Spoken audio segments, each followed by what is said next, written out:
The journey back to Earth was long and quiet, the kind of silence that weighed heavily on the crew of the Aegis Dawn.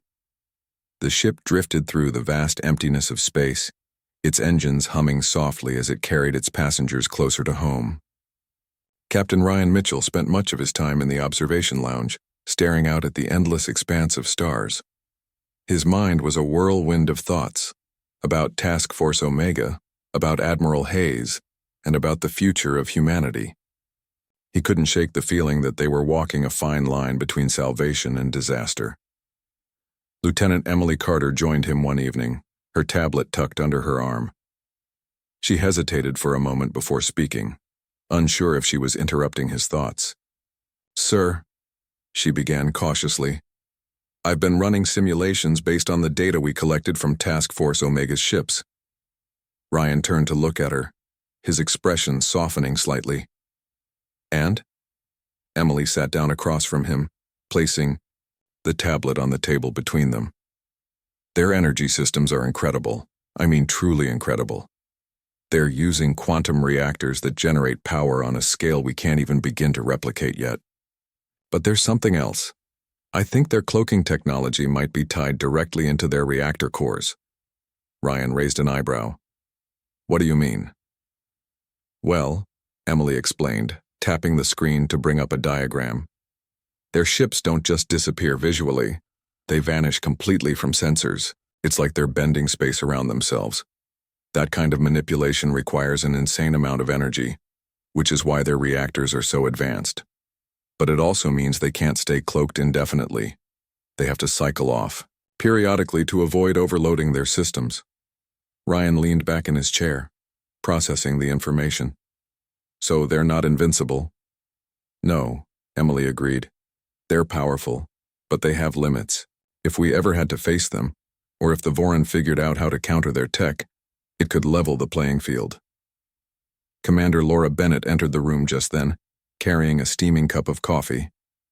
"Limits or not, they saved our lives, and now they expect us to keep their secret." Ryan sighed, rubbing his temples. "That's what worries me. Secrets like this don't stay buried forever. Sooner or later, someone will find out. And when they do?" Laura nodded grimly. "It could get messy.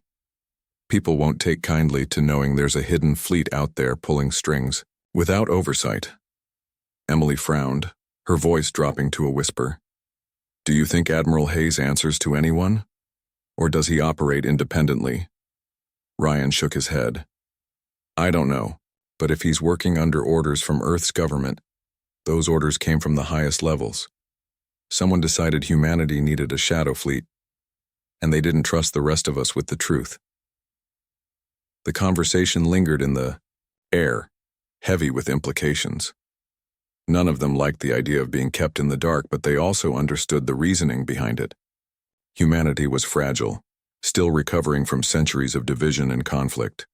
The existence of Task Force Omega could either unite people or tear them apart. Either way, the stakes were too high to risk exposure. Not yet. Days passed and the Aegis Dawn finally approached Earth's orbit. The blue-green planet loomed large outside the viewport, its beauty undiminished by the scars of war. As the ship docked at a sprawling orbital station, Ryan prepared himself for the inevitable. Debriefings and inquiries. He knew the brass would want answers. Detailed reports about the battle, the Voron, and most importantly, Task Force Omega. What he wasn't sure about was how much he should reveal. Admiral Gregory Cole awaited them in the station's main conference room. A grizzled veteran with salt-and-pepper hair and a no-nonsense demeanor, Cole was known for his sharp mind and unyielding loyalty to Earth's defense forces. When Ryan and his senior officers entered the room, Cole stood and offered a curt nod. "Captain Mitchell," he said, gesturing for them to sit. "Good to see you made it back in one piece. Now tell me everything." Ryan took a deep breath and launched into his report, carefully choosing his words. He described the battle against the Voron, emphasizing the overwhelming odds they faced and the desperate measures taken to hold the line. When he reached the part about Task Force Omega's intervention, he paused, gauging Cole's reaction. Cole leaned forward, his eyes narrowing. "Task Force Omega? Explain." Ryan recounted the appearance of the mysterious fleet, their advanced technology, and Admiral Hayes's cryptic explanations. He avoided mentioning specific details about their capabilities, sticking instead to general observations. By the end of his account, Cole looked thoughtful but unconvinced. "You're telling me a fleet of super-advanced ships appeared out of nowhere, wiped out the Vorin, and then vanished again?" Cole asked, his tone skeptical. "That's correct, sir," Ryan replied evenly. "They identified themselves as Task Force Omega and claimed to have been monitoring the situation. Their leader, Admiral Hayes, insisted on secrecy." Cole drummed his fingers on the table, clearly weighing the implications. "And you believe them?" "I don't have a reason not to," Ryan admitted. "But I also don't fully trust them. They saved us, yes, but their motives remain unclear." Cole nodded slowly. "Understood. For now, we'll proceed as though this is classified information. No word of Task Force Omega leaves this room until further notice. Is that clear?" The assembled officers exchanged uneasy glances but murmured their agreement. Ryan felt a pang of guilt. Keeping secrets from Earth's leadership went against every principle he believed in, yet he understood the necessity. Revealing the existence of Task Force Omega prematurely could destabilize an already fragile peace. After the meeting concluded, Ryan stepped out onto the station's observation deck, needing a moment to clear his head. Laura joined him shortly. Afterward, her expression troubled. "Do you think we did the right thing, sir? Keeping this from command?" Ryan shrugged. "It's not about doing the right thing. It's about doing what's necessary. If we told them everything, it would cause panic or worse, rebellion. People aren't ready for something like this." Laura sighed. "Still, it feels wrong, like we're hiding the truth from our own side." "We are," Ryan acknowledged. "But sometimes the truth isn't enough. Sometimes you need time to prepare people for it." As they stood there, watching Earth spin silently below them, Ryan couldn't help but wonder how long they'd be able to keep the secret. Task Force Omega had given humanity a lifeline, but it was a brittle one. One misstep, one leak, and the fragile trust holding everything together could shatter. Back aboard the Aegis Dawn, preparations were underway for the next phase of their mission. Admiral Hayes had sent a follow-up transmission, outlining new objectives for Ryan's fleet. They were to patrol key sectors of space, acting as a buffer zone between Earth and the Vorin. While Task Force Omega handled covert operations, Ryan's ships would serve as the visible front line, a deterrent to any potential threats. As the crew worked tirelessly to refit the ship and resupply its weapons, Ryan gathered his senior staff for one final briefing before departure. Standing at the head of the table, he addressed them with quiet determination. "This isn't over," he said firmly. "The Vorin may have retreated, but they'll be back. When they return, we need to be ready. Task Force Omega has shown us what's possible, but it's up to us to ensure humanity doesn't squander that chance." The officers nodded, their expressions resolute. Despite the uncertainty ahead, they shared a common goal: protecting Earth and ensuring humanity's survival. Whatever challenges lay in store, they would face them together. With that, the Aegis Dawn departed the orbital station, heading back into the depths of space. Behind them, Earth glimmered faintly in the distance, a beacon of hope in an uncertain universe. Ahead of them stretched the unknown, filled with both promise and peril. Ryan knew the road would be difficult, but he also knew one thing for certain: humanity's fight was far from over, to be continued. The Aegis Dawn floated silently among the remnants of the battle, its crew working tirelessly to repair the damage inflicted during the fight. The atmosphere on board was a mix of relief and unease. While the arrival of Task Force Omega had saved them from certain defeat, the mysterious fleet's presence raised more questions than answers. Captain Ryan Mitchell stood on the bridge, staring out at the shimmering hulls of the shadow-bound ships as they began to disperse. Their departure felt almost ghostly, as though they were vanishing back into the shadows from which they had emerged. Lieutenant Emily Carter sat at her station, reviewing the data they had gathered during the encounter. Her brow furrowed in concentration as she sifted through streams of information. "Sir," she said suddenly, turning to face Ryan. "I've been analyzing their energy signatures. They're incredible. The reactors on those ships generate power levels we can't even replicate yet." Ryan crossed his arms, his expression thoughtful. "So what you're saying is, this isn't just advanced tech, it's something entirely beyond us." Emily nodded. "Exactly. It's like they're operating on a completely different level. I don't know how they managed it, but these ships aren't just prototypes. They're fully realized designs, years ahead of anything we've got." Commander, Laura Bennett, who had been listening quietly, chimed in. "And that's not all, sir. Look at their tactics. Did you notice how coordinated they were? Every move they made seemed perfectly timed, almost like they were reading each other's minds." Ryan frowned. "You think they're using some kind of neural link or AI system?" "It's possible," Laura replied. "But if they are, it's unlike anything we've ever seen. Their ships moved with precision, adapting instantly to changes. On the battlefield, even our best pilots couldn't match that kind of synchronization." Ryan let out a slow breath, feeling the weight of their situation settle heavily on his shoulders. Task Force Omega wasn't just a fleet. They were a glimpse into humanity's potential future, a future that, until now, had seemed impossible. But with such power came responsibility and danger. Whoever controlled this technology held immense influence over the fate of humanity, and Ryan wasn't sure he trusted Admiral Hayes, or anyone else in Task Force Omega, to wield it wisely. Later that evening, Ryan gathered his senior officers in the briefing room for a debriefing. The mood was somber, with everyone still, processing the events of the day. Ryan stood at the head of the table, his hands resting on its surface as he addressed his crew. "All right," he began, his voice steady but firm. "We've been given a second chance thanks to Task Force Omega. But we can't afford to sit back and rely on them to save us every time. We need to figure out where we stand, and fast."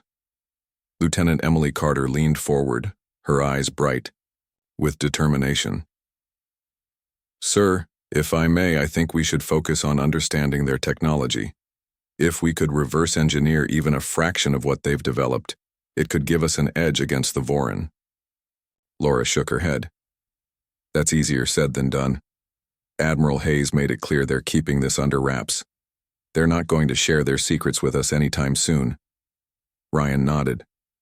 "She's right. For now, we play along. But that doesn't mean we stop asking questions. We need to find out everything we can about Task Force Omega, and why they chose to intervene when they did." One of the junior officers, Ensign Daniel Harper, raised his hand hesitantly. When Ryan acknowledged him, he spoke up. "Sir, you think Earth knows about them? About what really happened here?" The question hung in the air, heavy with implications. Ryan exchanged a glance with Laura, who shrugged slightly. "It's hard to say," Ryan admitted. "If Earth does know, they've kept it quiet. Either way, we can't assume anyone else will tell them. This is too big to keep hidden." Daniel nodded slowly, his expression troubled. "What if the Vorin find out about them? Won't they come after Task Force Omega next?" "That's a risk," Ryan agreed. "But it's one Admiral Hayes seems willing to take. He believes this victory will buy us time to prepare for whatever comes next. Whether he's right remains to be seen." As the discussion continued, Ryan found himself reflecting on the broader implications of what had happened. Task Force Omega represented a new chapter in humanity's struggle for survival, a chapter filled with both promise and peril. On one hand, their existence offered hope that humanity could rise to meet the challenges posed by the Vorin. On the other hand, their secrecy raised troubling questions about trust and transparency. By the end of the meeting, Ryan had made a decision. "Listen up," he said, addressing his crew. "From this point forward, we operate under the assumption that Task Force Omega is an ally, but not necessarily a friend. We'll cooperate with them when necessary, but we won't blindly follow their lead. Our priority remains protecting Earth and ensuring humanity's survival. Understood?" The officers nodded in agreement, their expressions resolute. Ryan dismissed them, then turned to Laura, who lingered behind. "What do you think?" he asked. Laura smiled faintly. "I think you're doing the right thing, sir. Trust is earned, not given. and until we know more about Task Force Omega, we can't afford to put all our faith in them. Over the next few days, the human fleet worked to regroup and recover. Repair crews swarmed over damaged ships, patching hull breaches and replacing burned-out components. Supply lines were re-established, and morale began to improve as word spread about the mysterious fleet that had turned the tide of the battle. Stories circulated among the crew, blending fact with speculation. Some claimed Task Force Omega was the result of decades of secret research funded by Earth's governments. Others whispered that the fleet had been built using stolen Voran technology, reverse-engineered and adapted for human use. Amidst the rumors, Ryan received a private transmission from Admiral Hayes. The message was brief but direct. Captain Mitchell, your cooperation is appreciated. However, remember that discretion is key. Speak of Task Force Omega only to those who need to know. Humanity's survival depends on it. Ryan read the message several times, his jaw tightening with each repetition. Hayes's words carried an implicit threat, one that left little room for argument. Whatever secrets Task Force Omega guarded, they weren't willing to risk exposure. For now, Ryan would comply. But he couldn't shake the feeling that Admiral Hayes was hiding something important, something that might change everything. As the Aegis Dawn prepared to depart for Earth, Ryan took one last look at the battlefield. The wreckage of countless ships, both human and Voran, drifted silently in the void. It was a grim reminder of the cost of war. Yet amidst the destruction, there was also hope. Hope that humanity could endure, adapt, and ultimately prevail. Task Force Omega had shown them what was possible. Now it was up to Ryan and his crew to ensure that humanity didn't squander the opportunity they had been given.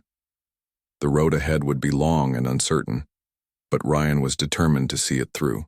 Whatever challenges lay in store, one thing was clear: humanity's fight was far from over, to be continued. The battle had ended, but the questions lingered. The mysterious fleet, Task Force Omega, remained on the battlefield, their ships hovering silently in formation. Their presence was both awe-inspiring and unsettling. Ryan stood on the bridge of the Aegis Dawn, staring out at the sleek, angular vessels that had turned the tide of the fight. His mind raced with unanswered questions. Who were these people? Where had they come from? And why had they chosen to intervene now, after humanity had fought so hard on its own? Commander Laura Bennett approached him cautiously, breaking the silence that had settled over the bridge. "Sir," she said softly, "we need to make contact again. We can't just sit here wondering what's going to happen next." Ryan nodded slowly. She was right. They couldn't afford to wait around hoping for answers to come to them. If Task Force Omega expected humanity to trust them, they needed to start explaining themselves. He turned to Lieutenant Emily Carter, who was still monitoring the sensor. "Readings." "Lieutenant, open a channel to Admiral Hayes. Let's see if he's willing to talk." Emily hesitated for a moment, her fingers hovering over the console. "Are you sure, sir? What if they don't respond? Or worse, what if they take offense?" Ryan gave her a reassuring look. "We won't know unless we try. Besides, they saved us. I think they owe us some answers." Emily nodded and began working the controls. After a few tense seconds, the comm channel crackled to life once more. Admiral Hayes's voice came through, calm and measured as before. "Captain Mitchell, I assume you have questions." Ryan took a deep breath. "That's putting it mildly. Admiral, you appeared out of nowhere, wiped out the Voran, and now you're just sitting there. Care to explain what's going on?" There was a brief pause, as though Hayes was considering how much to reveal. When he finally spoke, his tone carried a hint of amusement.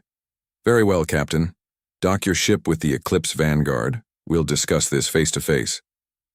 "The Eclipse Vanguard?" Ryan repeated, glancing at Laura. He hadn't noticed which ship belonged to Hayes, but the name sounded ominous enough. "It's our flagship," Hayes replied. "Don't worry, it's safe. You'll be welcomed aboard." Ryan exchanged a quick look with Laura and Emily. Both women nodded slightly, giving him silent approval to proceed. He turned back to the comm. "Understood, Admiral. We're on our way." The journey to the Eclipse Vanguard was short, but nerve-wracking. As the Aegis Dawn approached the massive carrier, Ryan couldn't help but marvel at its design. The ship was enormous, easily twice the size of the Aegis Dawn, with sharp edges and smooth surfaces that reflected the light of nearby stars. Its hull shimmered faintly, remnants of its cloaking technology still visible. Weapon turrets lined its flanks, and glowing conduits pulsed with energy along its spine. It was a masterpiece of engineering, a ship unlike anything humanity had ever built. When they docked, Ryan led a small delegation onto the Eclipse Vanguard. Alongside him were Laura, Emily, and 2 security officers armed with standard-issue pulse rifles. The airlock hissed open, revealing a corridor bathed in soft blue light. A group of uniformed personnel awaited them, standing at attention. At the center of the group was Admiral Jonathan Hayes himself. Hayes was an imposing figure, tall and broad-shouldered with sharp features and piercing blue eyes. His uniform was pristine, adorned with medals and insignias that marked him as someone of great importance. Despite his stern appearance, his expression softened slightly when he saw Ryan and his crew. "Welcome aboard the Eclipse Vanguard," Hayes said, extending a hand. His voice was warm but firm, commanding respect without being overbearing. "Captain Mitchell, I presume?" Ryan shook the offered hand, noting the strength in Hayes's grip. "Admiral Hayes, thank you for seeing us." Hayes nodded. "Of course, follow me. We have much to discuss." He led them down a series of corridors, each one gleaming with advanced technology. Panels displayed streams of data in languages Ryan didn't recognize, and the hum of machinery filled the air. The crew members they passed moved with purpose, their faces focused and determined. It was clear that this was no ordinary fleet. These people operated with precision and discipline that rivaled, even surpassed, the best of humanity's military forces. They arrived at a large conference room, where a holographic display dominated the center of the table. Hayes gestured for them to sit, then took a seat at the head of the table. "I imagine you have many questions," he began, folding his hands together. "Ask whatever you like. I'll answer as best I can." Ryan leaned forward, his brow furrowed. "Let's start with the basics. Who are you? And what is Task Force Omega?" Hayes smiled faintly as though expecting the question. Task Force Omega is humanity's last line of defense. We were formed years ago, during the early stages of the war with the Vorin. Our mission has always been simple: remain hidden until the time is right, then strike decisively to turn the tide in humanity's favor. Laura raised an eyebrow. "Hidden? For how long? And who authorized this?" Hayes sighed, his expression turning serious. "The decision to create Task Force Omega came from the highest levels of Earth's government. It wasn't made lightly. We knew the Vorin would eventually find us, and we also knew that conventional forces wouldn't be enough to stop them. So, we developed Shadowbound, a classified initiative aimed at creating a fleet capable of operating undetected. Every ship in our fleet is equipped with experimental cloaking devices, quantum reactors, and weapons far beyond anything currently available to the rest of humanity." Emily frowned, leaning forward slightly. "But why keep it secret? Why not share this technology with the rest of the fleet? We could have used it months ago." Hayes shook his head. "It's not that simple. The technology we use requires immense resources to maintain.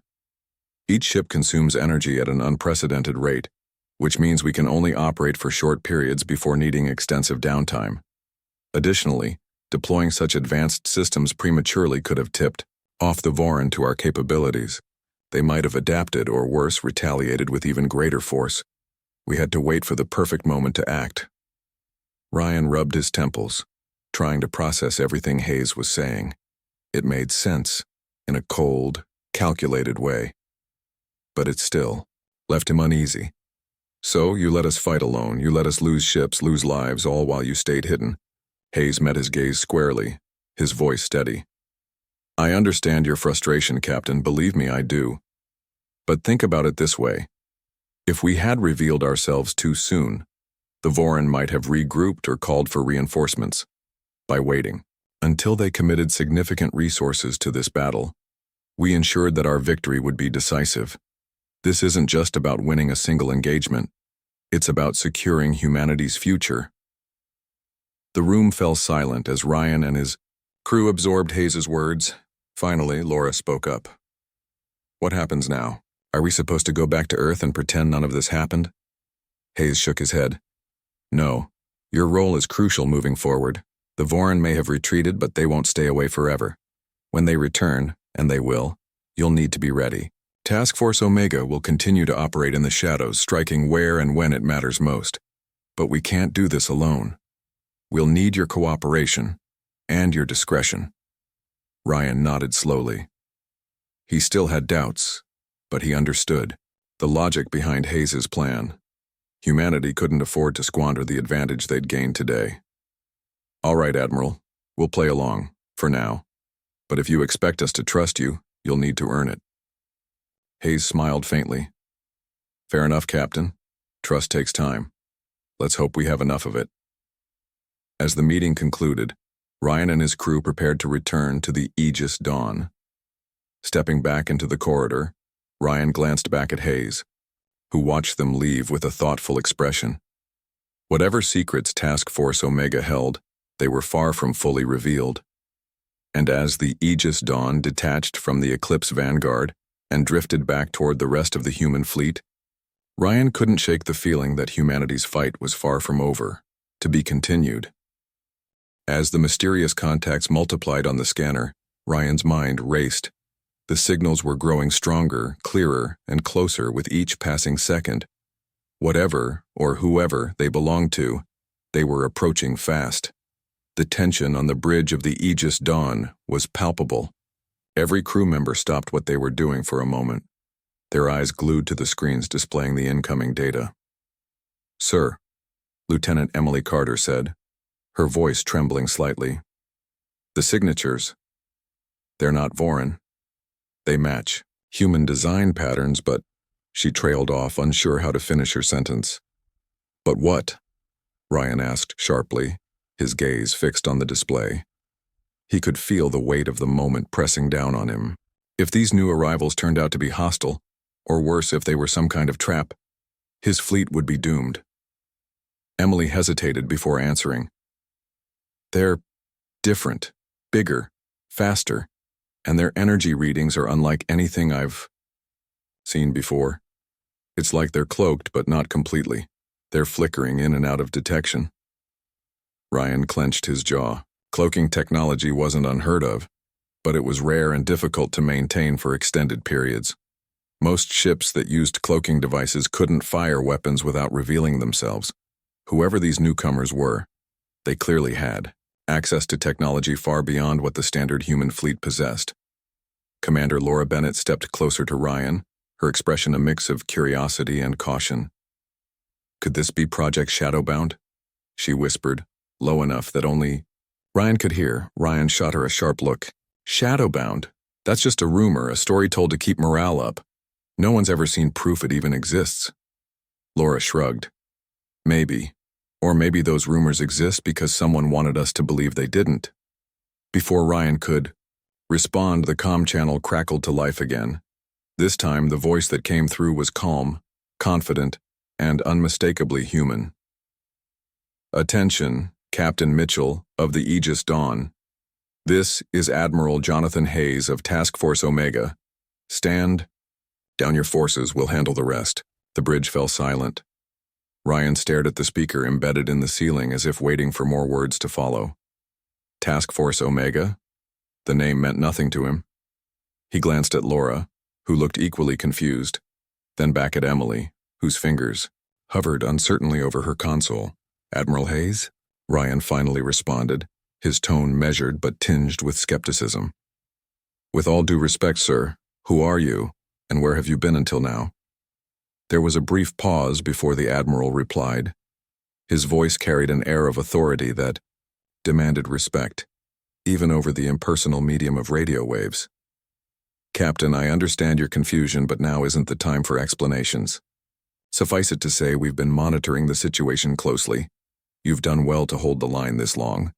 Now, let us finish the job. Ryan opened his mouth to argue, but Laura raised a hand to stop him. She leaned in close and whispered, "Urgently. Sir, trust me on this. If they're offering to take over, we should let them. Our shields are failing and our ammunition reserves are nearly depleted. We can't afford to turn down help no matter how unexpected." Ryan hesitated. Everything about this felt wrong. These people, Task Force Omega, had appeared out of nowhere claiming to be allies while refusing to explain themselves. But Laura was right. Their options were limited. If they didn't accept the offer, the Voran would crush them within minutes. "Fine," Ryan said into the comm. "We'll stand down, but I expect answers once this is over." "Understood," Admiral Hayes replied. There was a hint of amusement in his voice, as though he'd anticipated Ryan's demand. Then the transmission cut off. Seconds later, the battlefield changed dramatically. Dozens of ships decloaked simultaneously, appearing between the human fleet and the advancing Voran armada. These vessels were unlike anything Ryan or his crew had ever seen, sleek and angular. Their hulls shimmered faintly as if still holding on to remnants of their cloaking fields. Each ship bristled with weapons turrets and glowing conduits pulsing with energy. They moved with precision, forming a perfect defensive line that blocked the Voran advance. The Voran fleet faltered, caught off guard by the sudden appearance of these unknown adversaries. For a moment, there was an eerie lull in the fighting as both sides assessed the new threat. Then, without warning, the mysterious fleet opened fire. Bright beams of energy lanced out from the newcomers' ships, striking the Voran vessels with devastating accuracy. Shields collapsed under the barrage, and hulls crumbled under the relentless assault. The Voran, normally so disciplined and methodical, scrambled to regroup, but they were no match for the speed and ferocity of the attack. On the bridge of the Aegis Dawn, the crew watched in stunned silence as the tide of the battle shifted before their eyes. Explosions lit up space around them, but this time, they weren't coming from human ships. The newcomers were tearing through the Voran ranks with ease, their movements coordinated and efficient. Lieutenant Emily Carter broke the silence first. What are these ships?" Her voice was filled with awe and disbelief. She frantically adjusted her scanners, trying to gather more information about the mysterious fleet. "Their power output, it's insane. How are they generating that much energy without overheating?" Ryan didn't answer.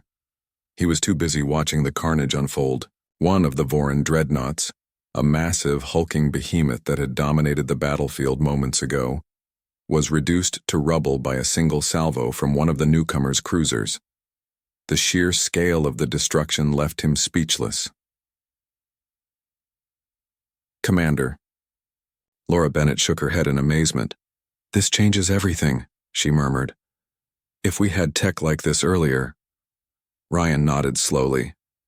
The implications were staggering. Whoever these people were, they represented a level of technological advancement humanity hadn't achieved, or perhaps hadn't been allowed to achieve. Questions swirled in his mind. Where had they come from? Who had built these ships? And why had they chosen to reveal themselves now? As the battle raged on, the Voran began to retreat. Their remaining ships turned tail and fled, attempting to escape the overwhelming force arrayed against them. But the newcomers gave them no quarter. Faster and more agile than the lumbering Voran vessels, the mysterious fleet pursued relentlessly, picking off stragglers and ensuring none escaped to fight another day. Ryan turned to Laura. "Do we pursue as well?" She shook her head. "No. Let them handle it. Our job here is done, for now." Ryan frowned but didn't argue. His instincts told him to stay involved, to make sure the enemy was truly defeated. But his rational side knew better. The Aegis, Dawn, and the rest of the human fleet were battered and exhausted. Chasing after the Voran would only risk further losses. Instead, he ordered his crew to begin damage assessments and prepare for whatever came next. For several long minutes, the bridge was quiet except for the hum of machinery and the occasional beep of consoles. Everyone seemed lost in thought, processing what they had just witnessed. Finally, Emily spoke up. "Do you think Earth knows about them?" she asked quietly. "About Task Force Omega?" Ryan exchanged a glance with Laura. Neither of them had an answer. Whatever secrets Task Force Omega held, they were buried deep, perhaps too deep for anyone outside their ranks to know. They might, Laura said cautiously. Or maybe this is something only a handful of people are supposed to know about. Either way, we'll find out soon enough, Ryan nodded. For now, let's focus on staying alive. Once things settle down, we'll figure out who our saviors really are and what they want from us. As the last of the Voran ships disappeared into the void, the mysterious fleet reformed into a tight formation. Their shimmering hulls glowed, faintly in the starlight, casting an otherworldly aura over the battlefield. Ryan couldn't shake the feeling that humanity's survival had just taken a turn it couldn't have predicted, and that the future was far from certain, to be continued. In the vast emptiness of space far beyond the reaches of Earth's solar system, a fierce battle raged. The cold void was lit up by flashes of light as energy weapons fired and ships exploded into fiery bursts. Humanity's fleet fought desperately against an enemy that seemed unstoppable. The Voran, a race of insect-like creatures with hardened exoskeletons and sharp, jagged limbs, had come to conquer. Their ships were massive, dark, and menacing, bristling with weapons and glowing with eerie green lights. They moved in perfect formation, their numbers overwhelming.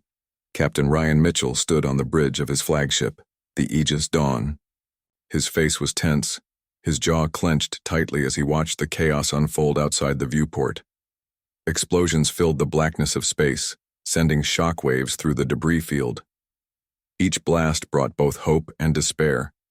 Hope that they might land a critical hit, and despair at the cost of lives lost. Behind him, the crew worked frantically at their stations, shouting updates and warnings over the cacophony of alarms and static-filled comms. "Captain," called out Lieutenant Emily Carter from her position at Tactical Control, "we've lost another destroyer. That makes 3 in less than 20 minutes. Her voice trembled slightly, but she kept her focus on the screens in front of her. She tapped furiously at the controls, trying to reroute power to the failing shields. Ryan didn't respond immediately. Instead, he stared out at the battlefield, his mind racing. He knew they couldn't keep this up much longer. The Voran had superior firepower, better armor, and more ships. For every one of their vessels destroyed, 2 human ships were obliterated in return.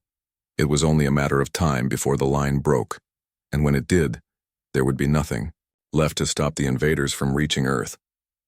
Commander Laura Bennett, the ship's executive officer, approached Ryan cautiously. She placed a hand on his shoulder, her expression grim. "Sir, we need to make a decision soon. If we don't fall back now, we'll lose the entire fleet." Ryan turned to look at her, his eyes narrowing. "Fall back? To where? There's nowhere else to go. If we retreat, the Voran will chase us all the way to Earth. We have to hold them here at any cost." Laura hesitated, then nodded reluctantly. She understood his reasoning, but that didn't make it any easier. The crew depended on him to lead, to find a way out of this nightmare. But even Ryan wasn't sure how much longer they could last. As if sensing his doubt, the comm crackled to life. A voice came through, strained and desperate. "This is Commander Harris aboard the Defiant Star. Our engines are down and we're taking heavy fire, requesting immediate assistance." Ryan clenched his fists. The Defiant Star was one of their largest cruisers, heavily armed and crucial to maintaining the defensive line. Losing it would be catastrophic. "Lieutenant Carter, divert whatever support you can spare to the Defiant Star. Tell them to hold on just a little longer." Emily nodded and relayed the order, her fingers flying across the console. Moments later, 2 smaller frigates peeled away from the main formation and raced toward the besieged cruiser. Ryan watched as they unleashed a barrage of missiles, forcing the Voran ships to break off their attack momentarily. It bought the Defiant Star some breathing room, but it was clear the damage was severe. The battle continued to rage, each side trading blows, in a deadly dance. The humans fought with everything they had, their ships darting between the larger Voran vessels, launching hit-and-run attacks designed to weaken the enemy's resolve. But for every success, there was a failure. Another human ship disappeared. In a flash of light, its crew gone in an instant. Amidst the chaos, something unusual caught Ryan's attention.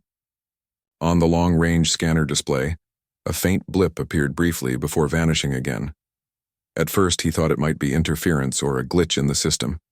Such things weren't uncommon during battles like this. But then it happened again, a small fleeting signal that didn't match the signature of either the human or Voran fleets. "What's that?" Ryan asked, pointing at the screen. Emily frowned, leaning closer to examine the data. "I'm not sure, sir. It's strange. It doesn't correspond to anything we've seen before. Could be a malfunction, or maybe it's something else entirely," Laura interrupted, her tone thoughtful. She exchanged a glance with Ryan, who nodded slowly. "Zoom in on that area," Ryan ordered. "See if you can get a clearer reading." Emily adjusted the sensors, focusing them on the region where the signal had originated. For several tense seconds, nothing happened. Then suddenly the signal returned, this time stronger and more distinct. Whatever it wasn't random noise, and it wasn't coming from the Voran. Ryan felt a flicker of hope stir within him, though he tried to suppress it. Hope was dangerous in situations like this. It could cloud judgment and lead to reckless decisions. Still, he couldn't ignore the possibility that help might be on the way. After all, humanity had secrets, too. Projects buried so deep that even most military personnel didn't know about them. "Could it be reinforcements?" Emily asked, breaking the silence. Her voice carried a mix of excitement and disbelief. Reinforcements hadn't been scheduled for weeks, if at all. With communication lines cut off and supply chains stretched thin, everyone assumed they were on their own. Ryan shook his head. "I don't know. Maybe. Or maybe it's something else entirely." Before anyone could speculate further, the Voran launched another wave of attacks. This time they targeted the command ships directly, including the Aegis Dawn. Alarms blared as the shields absorbed the brunt of the assault, but the strain was evident. Panels sparked and consoles overloaded as the crew scrambled to maintain stability. "Shields are down to 40%, Emily shouted, her voice rising above the din. "We can't take another hit like that." Ryan gritted his teeth. They were running out of options. If the mysterious signal didn't amount to anything, they'd be forced to make a choice: fight to the bitter end or attempt a risky retreat that might leave Earth vulnerable. Just as the situation seemed hopeless, the signal reappeared once more. Only this time it wasn't alone. Multiple contacts began to emerge, spreading across the scanner display like stars appearing in a night sky. Whatever was out there, it was big, and it was heading straight for the battlefield. Ryan's heart pounded in his chest. Was this humanity's salvation or its doom to be continued?